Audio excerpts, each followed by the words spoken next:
गणपती हा हिंदूंचा सण आहे ना, मग आत्ताच साखर महाग कशी झाली? गणपती काय भाजपचा नाही का, असा रोखठोक सवाल गुहागरचे आमदार भास्कर जाधव यांनी केला। गणेशोत्सवाच्या तोंडावर झालेल्या साखर दरवाढीवरून त्यांनी महायुती सरकारला धारेवर धरला। गुहागर तालुक्यातील शृंगारतळी येथे रामरक्षा आरतीच्या कार्यक्रमात बोलताना जाधव यांनी भाजपच्या हिंदुत्वाच्या मुद्द्यावरून मुख्यमंत्री आणि उपमुख्यमंत्र्यांवर निशाणा साधला।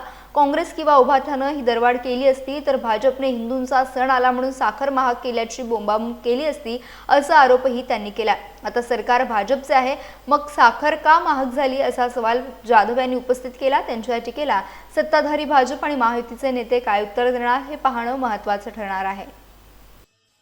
काही या देशाशी याला देणं घेणं नाही, काही या देशाशी देणं घेणं नाही। आज जी टोकाची महागाई झाली, आज जेवढे पेपर चोरले जातात ते फक्त काही मुस्लिमांचे चोरले जातात काय?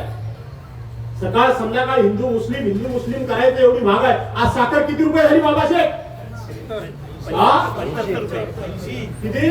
80 आणि गुळ 100 रुपये। अच्छा, म्हणजे महागाई कमी झाली। दुसऱ्या सरकारमध्ये झाली असती गणपती शिंदेच्या तोंडावर तर मला वाटतं ह्या बाबांनी अंगावर कपडा शिल्लक घालून असता, रस्त्यावर तसंच नाचले असते।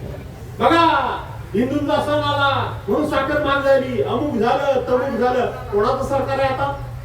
कोणाचं आहे? कोणाचं? भाजपचंच आहे ना।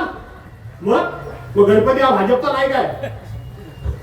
ऐका ना, ते हिंदू आहेत ना, मग हिंदूंच्या सणाला ही भाव कशी झाली साखर?